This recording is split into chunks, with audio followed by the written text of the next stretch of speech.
Hey, what's going on, guys? The Boach 35 here, or as some of you know me as Visual Silence. Today we are bringing you some gameplay of a new game that came out called Madness Project Nexus. If you hear that, that means I just took a drink, because today, or tonight rather, I'm bringing you guys a story, and this story is kind of like a dream. Well, it is my dream. It was my dream from last night. It was pretty. It was kind of like a lucid dream. You know, scary yet interesting at the same time. I'm gonna try and remember as much as I can about this. I mean, you know, the average human mind forgets his dream within 10 minutes of it happening. So, you know, it'll be kind of difficult for me to, explain what happened.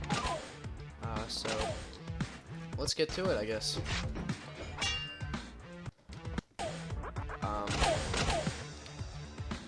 First, where we were, the location was in Siberia. My squad was stationed there. We were a squad of 4 men. And what we were doing there was we were sent in to investigate multiple Soviet missile silos in the area. And the White House was getting suspicious that these missile silos were being used against us. So we were checking it out, doing the average patrolling stuff. And excuse me. While we were checking it out, we noticed that something was up about this place. That there was no reason that we were sent here right away.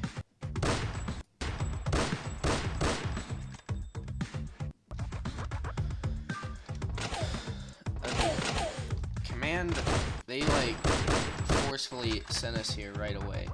So, of course we would get suspicious about it. And the reason that we got suspicious was that these missile silos have been inactive for years. Years.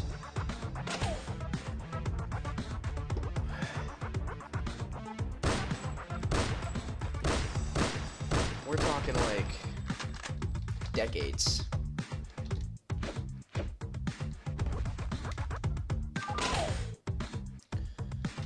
So, anyway, I was walking around patrolling with my group. The average stuff. And one day, my CO noticed something wasn't right about the ground. So, he called over our crewman, and he had him dig it up. And what he found in there was a body. And it was a completely naturally preserved human body. Untouched, unscathed. It looked as if it had just as if its birthday had just come up. It was creepy. It was weird. We were wondering how this person had survived for so long. So we went back to base camp that night, and we called the coroner. We called the White House and had them send in a coroner.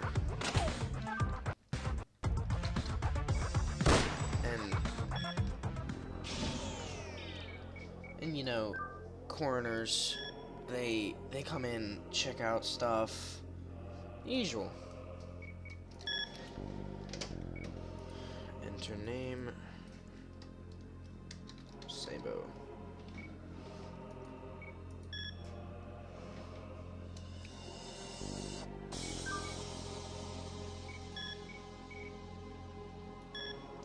Let's do this. So we had the coroner come in, and he looked at the body, and he said, "This body is dead." And we said, "How can this body be dead? There's absolutely nothing wrong with it." And he said, "This body is definitely dead." And so Antonio, my friend who's been with me since like the beginning, he said, "That's impossible. There's no way that this person is dead."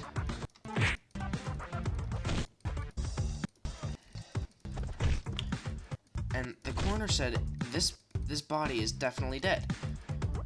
And he said, "But I'll stay here and look at it for you guys if you promise to keep this on the down low." And I said, "All right. If you check it out a little bit more, I promise I promise we'll keep it quiet." And he said, "Under any circumstances, you cannot tell anyone about this." And I said, "Okay, I promise. So, you know, he did the usual coroner stuff, looked at the body, looked at the feeling, you know, looked at all the usual stuff that would tell you if a body is dead or not. And I was sitting back at camp, you know, cleaning my rifle, doing the usual stuff. And I heard this loud, disturbing, blood-curdling scream. And it was the most disturbing thing I had ever heard in my entire life.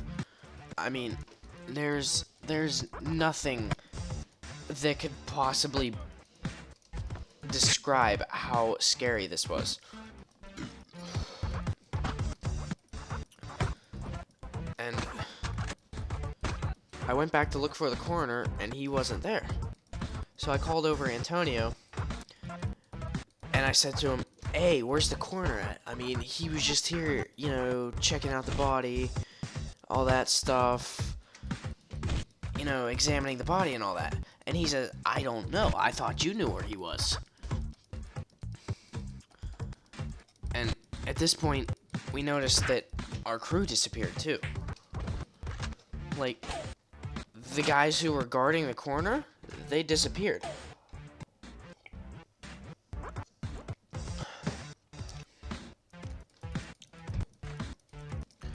Like, they were nowhere to be found. So we looked around a bit. You know, our rifles at the ready for anything. And all of a sudden, I stepped in something wet. And it was this giant, like, there was so much of it, you could literally fill up 4 buckets full of it. This giant pool of blood. I mean, there was so much of it that it honestly looked almost black. And it just made me sick to my stomach, and I was about ready to throw up at this point. But, you know, I held it down, kept it contained, all that. But it wasn't easy. And, you know, I said, you know what, we should follow this. Maybe we'll find the corner, you know? And he said, yeah, I got you. All right, let's follow this, see where it goes. So we followed it, and it took us to a hole in the ground. Like this was a decently sized hole.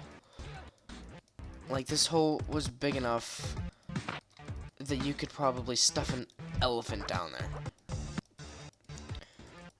And I said to him, where did this hole come from? It didn't just appear overnight. And he said, I don't know, but whatever made it definitely made it in a hurry, as if they were trying to get away from something. So I said, alright, you know what? We have to go down there. We have to do it. And he said, alright, I'll cover your back. Let's go. So, you know, we did that. That's exactly what happened. He watched my back as we went down there.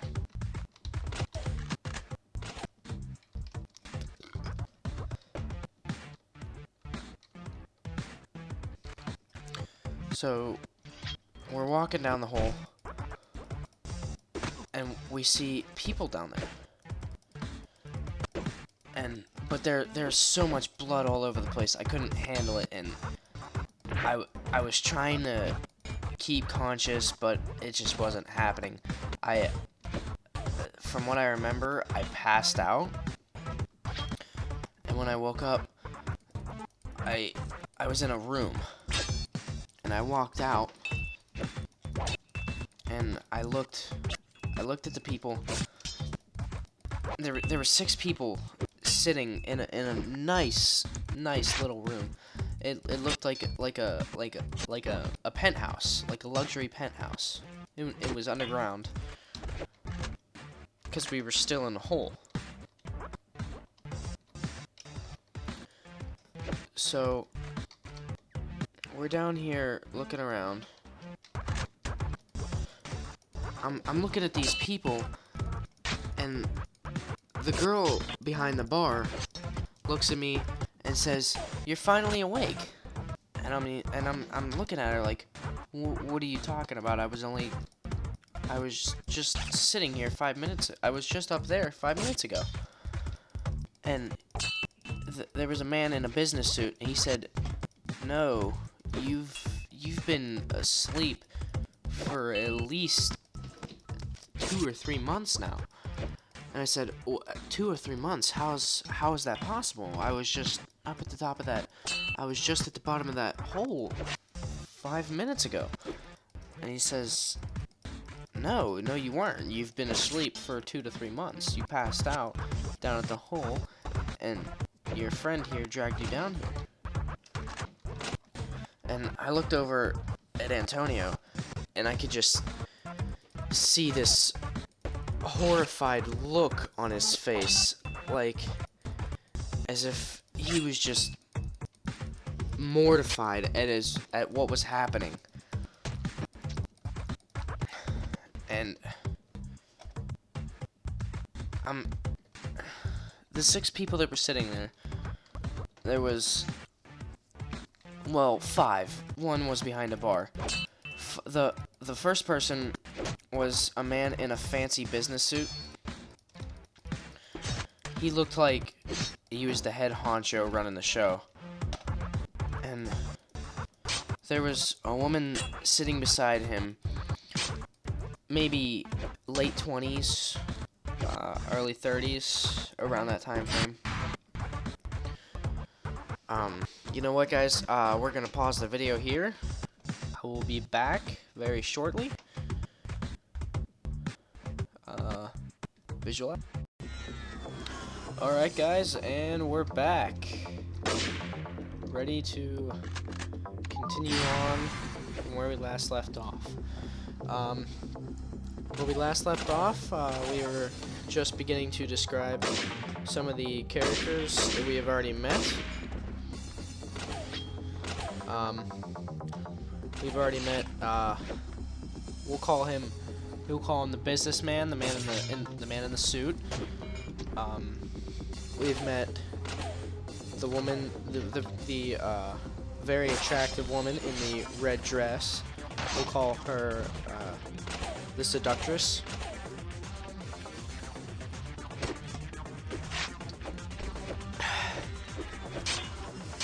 And that's all so far. Oh, we've also, we've met Antonio. Antonio is going to play an important role in this series, or in this dream, rather. Because he is really most of what I remember from this.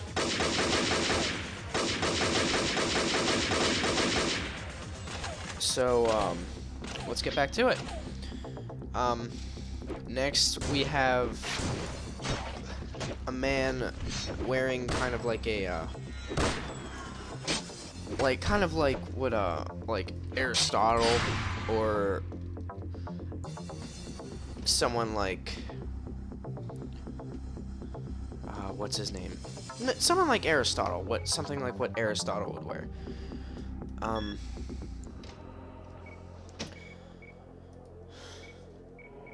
And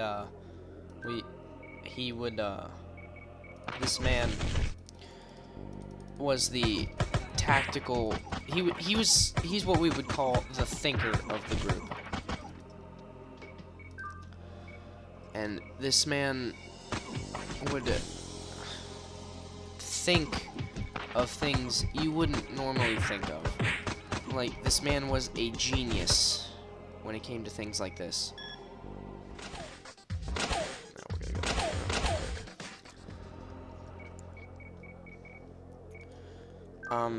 This man could think on his feet. He could outthink you within seconds. He could think so fast you would be downright terrified to go up against this man.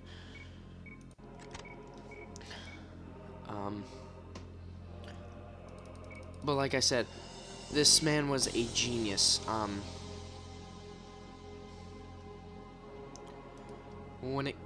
So we'll call him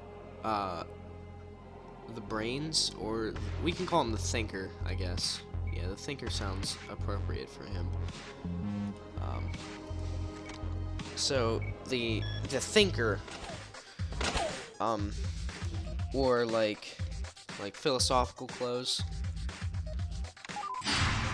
And then there was the girl behind the bar. She looked like she was maybe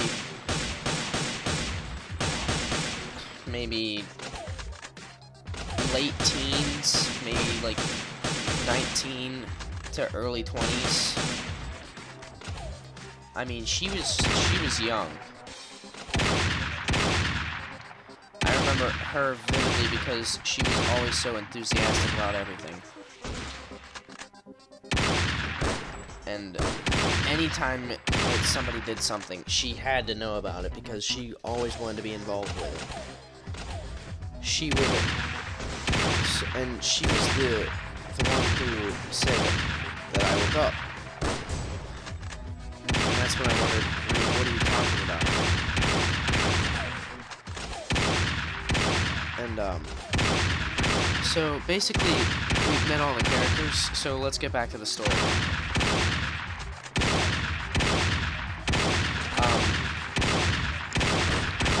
Everyone introduced themselves as to what they wanted to be called by.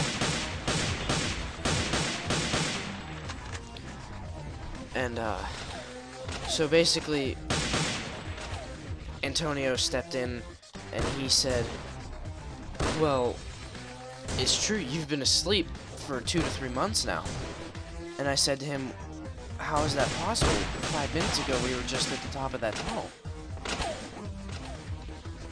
And I said to him, there's no way that I've been asleep for 2 to 3 months. And he said, you were, man, you were. I promise. I wouldn't lie to you about this.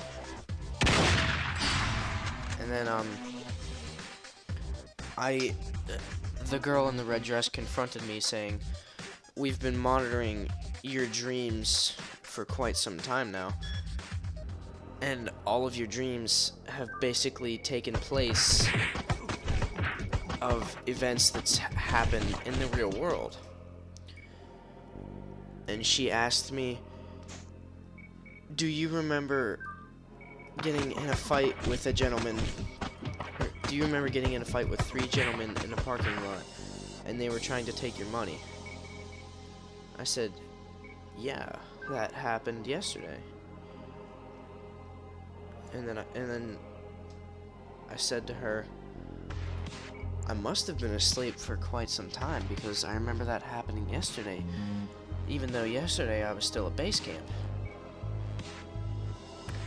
And then this is the freaky part. I looked at the young girl's eyes. I looked at her eyes, and they were glowing bright red, like bright blood red. And you know, almost like a vampire or a demon's eyes. And I looked at her, I said, hey, what's wrong with your eyes? And she batted her eyes at me and said, my eyes? What do you mean? What's wrong with my eyes? And I just looked away and I said, nothing, never mind. And then I looked at Antonio and said, we need to go back to base camp. And he said, there is no more base camp. We're the only ones left. And I said, what are you talking about? And then this is when the businessman stepped in and he said, your so-called squad, crew, whatever you want to call them, coroner, they're all dead. And I said, how can this be? I was just talking to them. And he said, no, they are dead. I can assure you.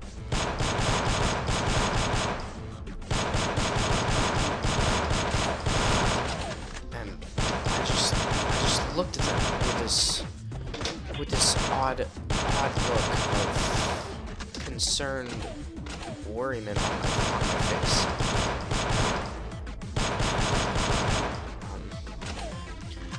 You know what, guys? I'm gonna have to stop it here for today. Episode 2 will be up hopefully pretty soon. Thanks for watching. Visual out.